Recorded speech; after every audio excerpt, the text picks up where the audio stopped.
Hello everybody, Jonathan Rayo here with Simplified Guitar, and in this lesson I want to teach you the famous song Yesterday by the Beatles. Now I want to give a disclaimer right up front that I'm not going to be playing this song exactly as the original.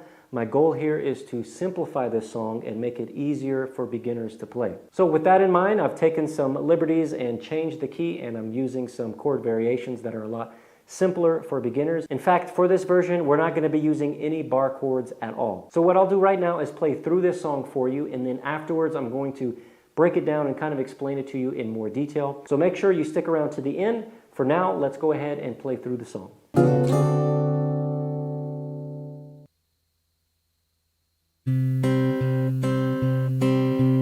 Yesterday, all my troubles seem so far away.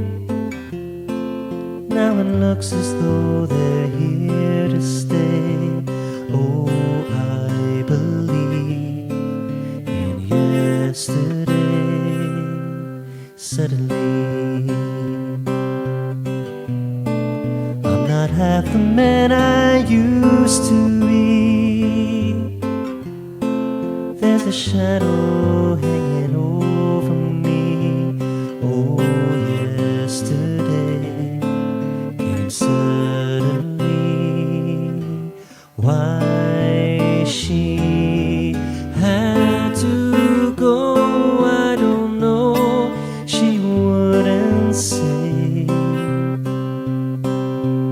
I said something wrong. Now I long for yesterday. Yesterday, love was such an easy game to play. Now I need a place to hide away. Oh, I believe in yesterday. Why she had to go, I don't know. She wouldn't say. I said something wrong. Now I long for yesterday. Yesterday,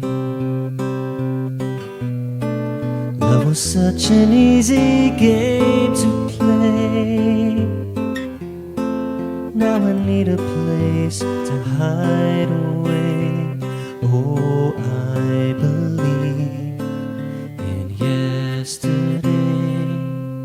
Yes, I believe in yesterday. Okay, so I'm going to be playing in the key of C for this version, primarily because it allows me to substitute the bar chords for some different, easier to play chord alternatives. So the first chord we have is the C chord, or C major. And then the very next chord is a B minor 7, and typically we would play B minor 7 like this. And we can play it like that if we want, but again, my goal is to make this a little bit easier. So we can play it like this with our first finger on the second fret of the A string, second finger on the second fret of the G string, and third finger on the third fret of the B string. And the reason we can get away with this is because we're only actually plucking those three strings. So we only need to be pressing down those three strings. There's no reason to bar all of the strings if we're not playing all of the strings. From the B minor 7, we go to E7, which is very simple. It's just two fingers, and it looks very much like the E major, which is like this, but we're just going to remove our third finger. So we have first finger on the G string, first fret, second finger, second fret of the A string, and that's it. And we can strum all 6 strings for this chord. And then the next 3 chords that show up is actually going to be a walk. We're going to start with the A minor chord, which is going to look like this. We have our A minor, very basic chord. And then from here, we're going to walk to the F. So to create that walk, we're going to go from A to G to F. So we start here on the A minor with that root note ringing clear with my thumb, and I'll get to the finger picking pattern in just a minute. But we need to make that root note very clear there. And then the next root note that we need to hit is that G note. So we're going to have a A minor over G. So now our pinky is going to play that G, and our thumb needs to hit that G note. And then from there, we need to go to the F over C, and our thumb needs to come down to the D string. Okay, so again, we have 1, 2, 3. And that's the walk. Now, I do think it does sound better if we use an F bar chord in this case, because we're creating that walk from high pitch to low. So we're making that A, G, F, okay? If we can do that instead of, we're still going to the F in this case with the F over C, but the F is higher in pitch. If we're able to create that walk from high to low, it would sound a little bit better. But in order to do that, we would have to play an F bar chord. Okay, and then after that we have a G chord, just a basic G, using our second, third, and fourth finger. The reason I'm playing a G like this is because it's going to make transitioning within the C chord family a lot easier. I could play my G like this with my first, second, third, and fourth, or first, second, and third, but it makes transitioning more difficult within the C chord family. Okay, so if you look here at my C chord, just to give you an example, if I take my second and third finger and just shift them up, that's the beginnings of the G chord, and I can put my pinky down, and there's my G, okay? So the shape is very, very similar if I use my second, third, and fourth finger for the G in this chord family. All right, the next three chords are another walk where we're going to start with the C chord, just the basic C chord, and then we're going to walk from C down to A minor, okay? So we want to end up at A minor, but we're going to add C over B in between to create that walk down to the A, okay? So right here we have the C chord, and then we need to go to A minor. Okay, it's an easy enough transition, but what I'm going to do in between is I'm going to need to hit right here. I need to get a finger right there to create that walk from C to B to A. All right, so how I'm going to do that is I'm going to start on this C chord, and I'm going to play that C chord with that finger picking pattern. Then I'm going to pick up my second and third finger, put my second finger on the second fret of the A string to create that B note right there. And I'm going to pluck that. And then I'm going to go to my A minor 7, which is just going to take that second finger and shift it down a string. Okay, so a pretty simple walk in terms of transition. The important thing is that we hear the root note very clear with that we're going to be playing with our thumb. The C, B, and A note. And then we have a D7, and in order to play the D7, I'm going to put my first finger on the first fret of the B string, second finger, second fret of the G string, and third finger, second fret of the high E string. And I need to make sure that I start my strumming or my finger picking on the D string for this chord, okay? I don't want to play the E or A string in this case. And then the last two chords of the verse is going to be the F over C and then back to the C. And we're going to kind of break our strumming or our finger picking pattern in this case. And we're going to play with the melody, okay? So yesterday, the way we say it or the way we sing it, we're going to be plucking our fingers with the voice. Yesterday. But something you need to keep in mind, again, with the finger picking, we're using our thumb and first and second finger. For the F, when we play the F, we need to play the D string with our thumb when we're playing the F, okay? So D string with the thumb, and then G and B string with our first and second finger. Because we need that F to be clear, because we're playing F and C right next to each other, and we're finger picking. So we want that F to be very clear, that we're on an F and we're not on a C, okay? So we want our thumb to pluck that F note. And then when we go to the C, our thumb is going to move to the A string. First and second finger can stay where they are. All right, the only extra chord that we didn't cover here is the D minor chord, which shows up in the chorus.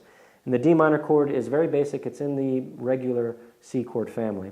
And we just have our first finger on the first fret of the high E string, second finger, second fret of the G string, third finger, third fret of the B string. And we need to start our plucking again with our thumb on the D string. And we're not going to play E or A for that D chord either. Now, for the rhythm of this version of yesterday, we're going to be using a finger picking pattern that goes back and forth. We're going to use our thumb and our first and second finger alternatively, from thumb to these and then back again, back and forth. The most important thing is our thumb. That thumb is going to be hitting the root note of whatever chord we're on. It's that note that we really want to make very clear for the listener. So where your thumb is going to be very important. Your first and second finger, it can be on the G and B string or the B and E string. That one doesn't matter as much. So let me give you an example. The song starts off with the C chord. So I'm just going to hold the C chord, and the root note of that C chord is going to be that C note right here on the A string. So I need to use my thumb and put it on that A string, okay?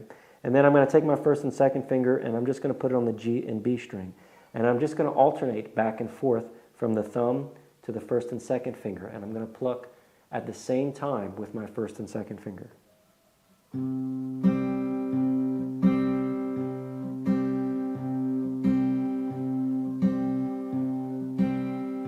So anytime that I'm playing the C chord or the A minor chord or the B minor 7 chord, I need to start my plucking on that A string, okay? Because I need to make that root note very clear. And if I'm playing a G chord, for instance, then for the G chord, my thumb needs to move to the low E string because that's where my root note is going to be. My first and second finger can stay on the G and B string. They don't need to move. And then if I'm playing in F over C or the D minor or D7, any D chord, then I need my thumb to be on the D string, to start on the D string, and not on the E or the A string. So for an example, let me just play the F over C chord. And so for the F over C, I am playing a C note with my third finger on the A string here. And that's why it's called F over C. But because I want the F note to ring out very clear, I want to start or put my thumb on that D string because that's where my F note is going to be. So technically, if I want, I can play this chord without my third finger, without pressing down on the A string, and I can just play it like this. And that would be fine because I'm not really using that C note in this song. But at this point, I'm so used to playing the F over C that it's harder for me to remove that finger. Same thing with the D7 or D minor. I need to put my thumb on that D string. And again, I can keep my first and second finger on the G and B, or I can move them down to the B and E. Or I can alternate them back and forth.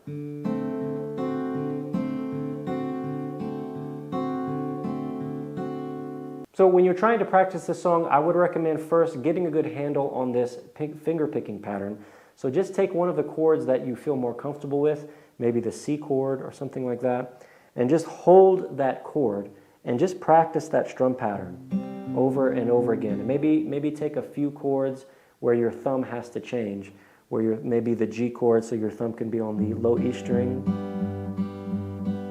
and then maybe the D minor chord.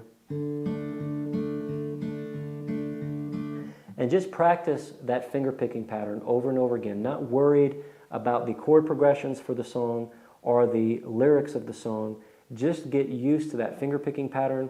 Let your fingers memorize that finger picking pattern so that then when you're trying to play the chord progressions and sing all at the same time, your mind doesn't have to think about what your right hand is doing because you've got it memorized. All right, I hope you enjoyed this lesson. If you did, please give it a thumbs up and don't forget to subscribe to the channel.